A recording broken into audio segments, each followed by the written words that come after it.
सावन का महीना, हरियाली, बारिश और भक्ति से भरा हुआ वो समय जब हर गली, हर शहर, हर मंदिर हर हर महादेव की गूंज से भर जाता है।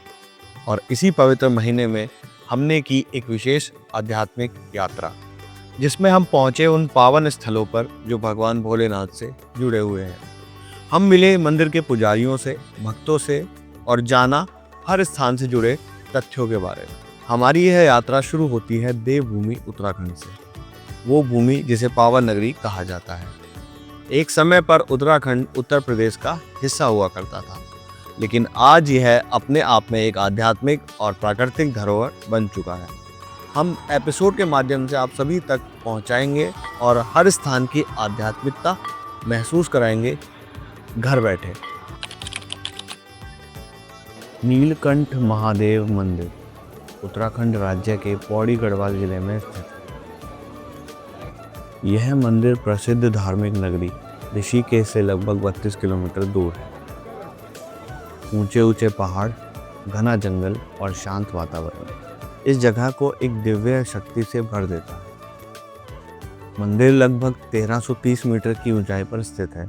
यहाँ पहुँचने के लिए आपको घुमावदार पहाड़ी रास्तों से होकर गुजरना पड़ता है।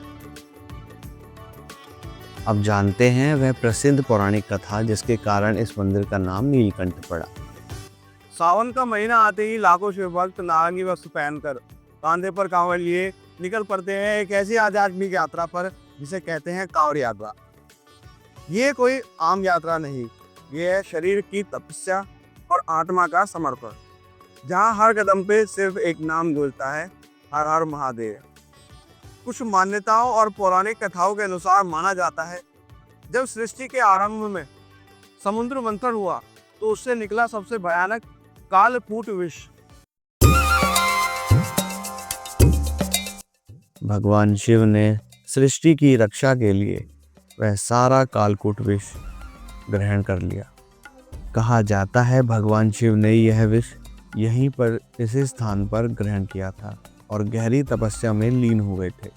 इसलिए यहाँ पर यह मंदिर स्थापित हुआ और यह स्थान बन गया नीलकंठ। श्रावण मास के महीने में और शिवरात्रि पर यहाँ जल चढ़ाना अति पावन माना जाता है। भक्तजन पैदल चलकर कांवर में गंगा जल भरकर लंबी दूरी तय कर इस मंदिर में भगवान शिव को जल अर्पित करने आते हैं। नीलकंठ सिर्फ एक मंदिर नहीं है, यह एक आध्यात्मिक अनुभव है। यहाँ आकर ऐसा लगता है जैसे कोई अदृश्य शक्ति आपके पास आ गई हो।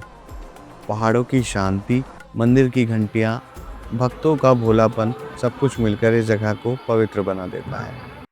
यह स्थान एक ऐसा संगम है जहाँ प्रकृति और श्रद्धा दोनों एक साथ देखने मिलते हैं। यहाँ आकर मन अपने आप शांत हो जाता है और आत्मा को विश्राम मिलता है। भगवान शिव ने विषपान कर हमें यह दिखाया और सिखाया कि सच्चा बल वही है जो दूसरों के लिए कष्ट सह सके। तो अगर आपने अभी तक नीलकंठ महादेव के दर्शन नहीं किए हैं तो एक बार जीवन में ज़रूर जाएं। यह स्थान आपको आध्यात्मिक ऊर्जा से भर देगा।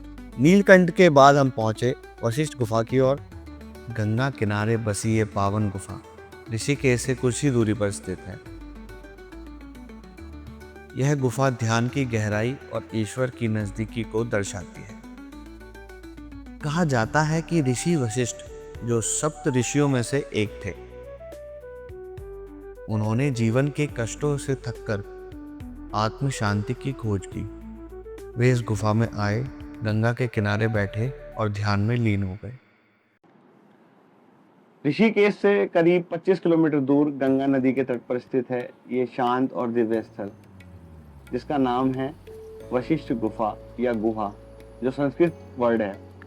यह कोई आम जगह नहीं, यह वो जगह है जहाँ मैं ऋषि वशिष्ठ जी, जो भगवान राम के गुरु और सप्त ऋषियों में से एक थे, ध्यान और तपस्या में लीन रहा करते थे। गुफा काफी पुरानी है। कहते हैं हजारों साल पहले जब वशिष्ठ जी अपने जीवन के गहनतम ध्यान में बैठे थे तो इसी गुफा में उन्होंने शरण ली थी।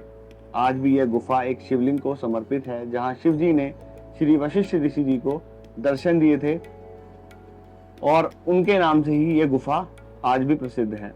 गुफा के अंदर एक अद्भुत शांति और सुकून है। मैं कुछ देर बैठकर आया, मुझे काफी आनंद में, काफी शांति, काफी सुकून मिला। जब आप आंखें बंद करके बैठते हैं तो ऐसा लगता है जैसे समय थम गया, आपकी आत्मा खुद से मिलने आई है। वहीं कुछ ही कदम की दूरी पर है अरुंधति गुफा। अरुंधति वशिष्ठ ऋषि जी की पत्नी, वो स्वयं एक ज्ञानी और तपस्विनी थी। यह गुफा उनकी साधना का स्थल रही है। दोनों गुफाएं साथ में एक संतुलित जीवन की प्रतीक हैं।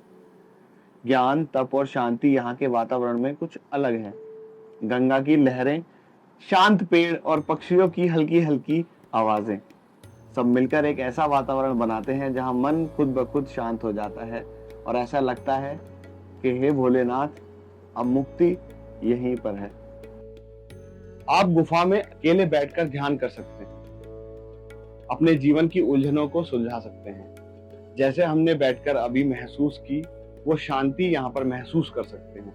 यह स्थान ना किसी प्रदर्शन के लिए है, ना ही किसी शोर के लिए। यहाँ हर चीज खुद बोलती है, बस आपको सुनना आना चाहिए।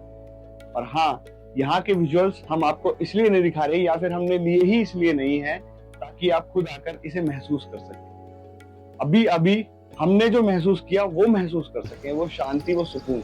क्योंकि कुछ चीजें कैमरों में कैद नहीं होती, उन्हें सिर्फ मन और आत्मा से ही महसूस किया जा सकता है। तो अगर आप शांति की तलाश में हैं, अगर आप खुद से मिलने की कोशिश में हैं, तो एक बार इस पवित्र स्थल पर आइए, आपको शांति का अनुभव हो जाएगा। ऐसे ही और ज्यादा जानने के लिए सब्सक्राइब कीजिए हमारे चैनल वीसी मीडिया को, और मिलते हैं नेक्स्ट एपिसोड में। हर हर महादेव दोस्तों, हर हर गंगे, जय श्री राम।